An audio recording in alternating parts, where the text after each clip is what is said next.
What's going on, guys? Welcome to Rob's house. Today we're doing a C8 Corvette modification. As you can see, the C8 is still relatively stock. I got a bunch of mods lined up for this car, but today we're going to be fixing one of the basic things. So, you know, generally when you get a sports car, some of the popular mods that people like to do are an exhaust to make the car sound better. Typically lower the car, which seems counterintuitive. If you're not already a car person, you might think that these cars come pretty low from the factory, which is true to an extent, but you can see there's quite a bit of wheel gap here on both the front and the rear. It is worth noting my floor is not completely level here. But what we're going to do today is we're going to lower the C8. Now, there's a couple things you need to consider with the C8 Corvette when it comes to lowering these cars. If you do not have front lift, you basically just have regular coilovers that are already adjustable. So the rear is adjustable in all of these cars, but if you have front lift, it's a little bit more involved. Now, in my case, I do have front lift in this car. I like it because, you know, helps you get over speed bumps or, you know, obstacles that are in the way. It's very nice. It has the GPS memory feature. So like when I come home, for example, I have two driveways, but one of my driveways has a little bit of an aggressive incline. So I have it set to automatically raise the car when it reaches that driveway under 25 miles an hour. If you're going over 25 miles an hour, the car will automatically lower back down, which is nice. So you won't accidentally be driving with your front lift up. With that said, it's not as easy to lower the car. Now, if this car did not have front lift, I wouldn't even really do a video on it because you basically just have coilovers and you use your spanner wrenches like you would with any coilover system, and you could just lower the car. With front lift, it's a little more involved. In this case, we are going to have to actually remove the front struts, disassemble them using, we have to use a spring compressor, we have to pull the entire strut apart because they have these collars on the bottom of them, and what we're going to do is we're going to replace those collars. So I bought Paragon Performance's lowering kit for the C8. You can see their logo on this 6061 aluminum collar. We're going to swap out the collars on both of the front struts, and that is going to lower the car approximately 3/4 of an inch. Now the rear is going to be very simple. The rear, we're just going to pull the wheels off, and we're just so we could get at the strut, and it's just a regular coilover. So we'll just measure where it's at. We'll lower it 3/4 of an inch, and it'll sit level with the front. So that's pretty easy. But the front is what's going to be a little tricky today. So I'm going to go through it. It is worth noting that Paragon Performance has an installation video that is excellent. So I'm not going to go through all the minute details just because there's already a really good video on that. So I'll link to it in the description below. But I figured what we can do is still show you a before and after of like what the car's stance was like beforehand, and then what the car's stance looks like after we install this. And I'll show you some of the steps along the way. I'm just not going to go into the explicit detail that they go into because they already have, like I said, a really good step-by-step install video. Things that you need. Well, you need to buy these collars, and optionally you can add the mag ride nut, so that the top nut, when you have front lift and mag ride, it has a wire coming out of it because that's where the plug for the mag ride system goes. So basically this allows you to like slide over the wires. So sorry, it will go this way.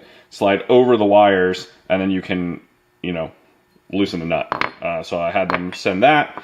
And then this is a depinning tool, because in order to pull the strut apart, you have to depin the connector because the connector won't make it past. There's a grommet, I believe, that's not wide enough, and you don't want to ruin the grommet. So basically you just depin the connector. It just has 2 pins. So you just use this depin tool to depin it, pull the pins out, and then you can slide everything off. And you have to get that nut off because we're pulling the entire strut apart. I'll show you when I have it on the bench how it comes apart, because the collar sits on the very bottom. So we basically have to take everything off. We have to take the spring off. We have to take the bag off, which is our front lift airbag. We have to take that off just so we could get to the collar, so we could swap the collar out. So I'll show you how to do it. Honestly, it sounds worse than it actually is. It looks like it's just gonna be time consuming. I'm gonna use their video as reference myself. So again, I'll link to that in the description. And let's get started. So the first thing that we need to do is we need to be able to get to the strut towers. So in order to do that, we have to remove all of this plastic trim. Now, if I'm not mistaken, most of this plastic, yeah, this plastic just kind of, I need both hands to do it, but all of this plastic trim, there's no tools required to take all this trim off. So you're gonna take these side trim pieces off, and then you can get this big piece off, and I'll show you where the strut towers are. All right, guys, I got those trim pieces off. Very simple. So the side pieces, these guys, they pull out from the side, so they just have some clips on the side, and then you can get the middle piece out. You can see there's just a couple clips. Just get under it. I just use my hands. I didn't even need a trim removal tool. We need that to get to the strut towers. So the strut towers are down here. We're actually going to unbolt the struts. We're gonna leave one nut on hand tight when we lift the car, but we're gonna unbolt them now. We're gonna disconnect the mag ride connectors, and we're gonna take those nuts off while we have access to it. It's also worth noting, this is where your battery's located in the C8. So just in case you guys were wondering, that's where I'll probably disconnect the battery just to be safe. But that is where your battery is located. This is also where your cabin air filter is located. Yeah, really easy to get to. Like I said, don't need any tools. So if you're ever stuck and you need to jump, don't think that the plastic's gonna get in your way. It's not a problem. You can just pull it all off. So if you didn't know that about the C8, now you do. I'm going to do a couple things. We're going to unplug, well, first I'm probably gonna disconnect the battery. Then we're going to unplug both sides of mag ride connectors. And then we're going to, there's three, it's kind of hard to see.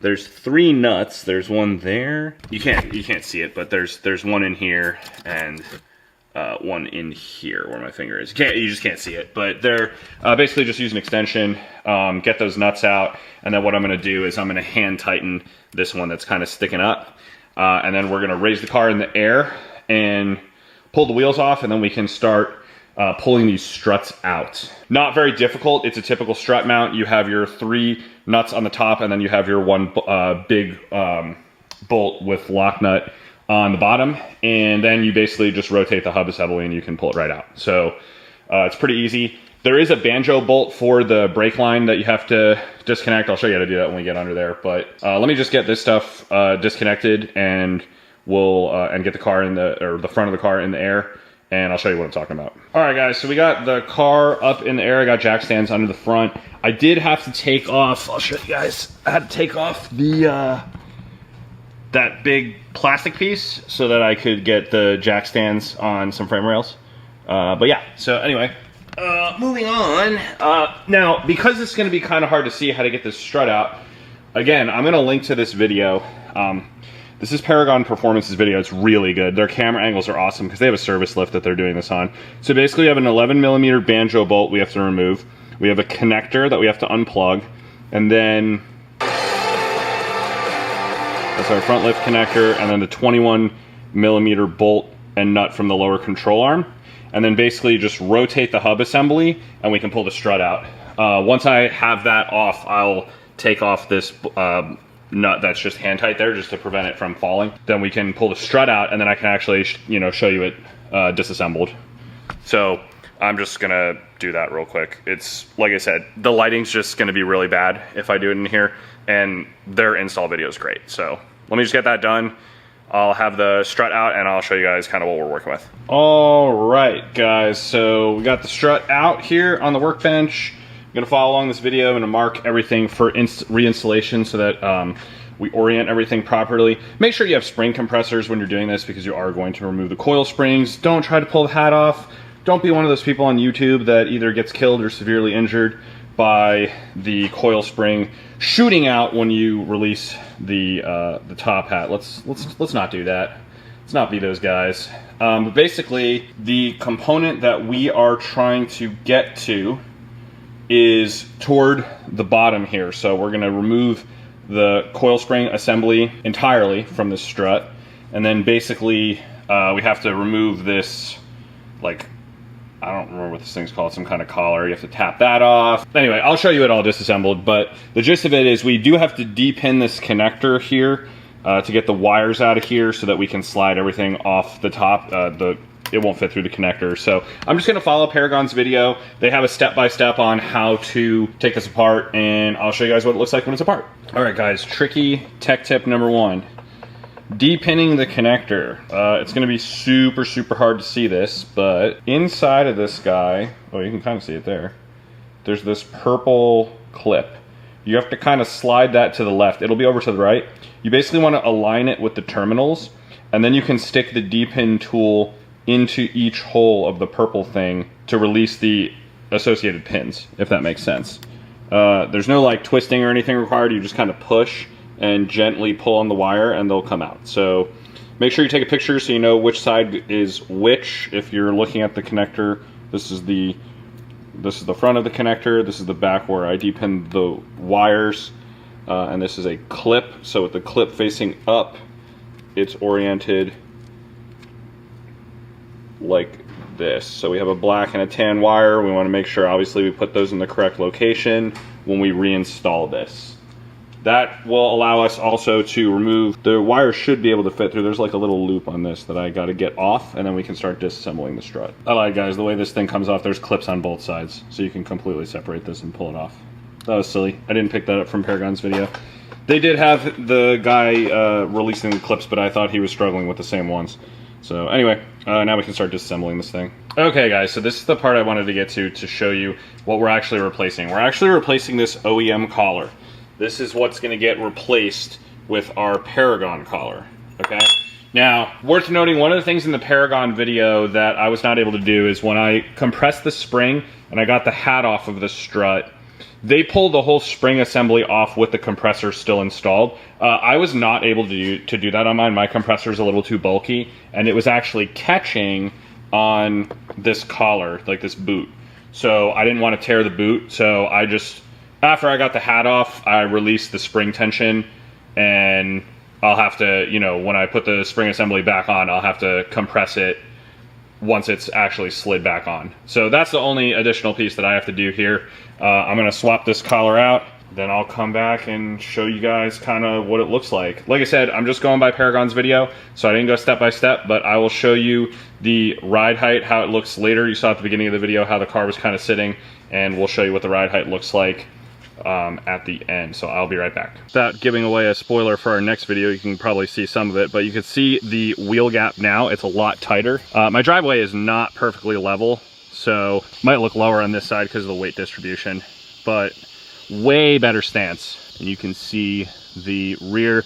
I'm going to take it for a test drive, make sure it rides okay. I'm also going to test the front lift system, make sure that that is working as it should. But with these Paragon lowering collars, you're supposed to retain full OEM functionality, so my mag ride should work fine, my front lift should work fine, everything should work as designed. So anyway, like I said, I'll leave a link in the video description for the Paragon install video. Hopefully that helps you guys out. That in conjunction with my video, just some little couple tech tips there. But as usual, hope this video is helpful, I hope this video is entertaining, and I'll see you guys next time.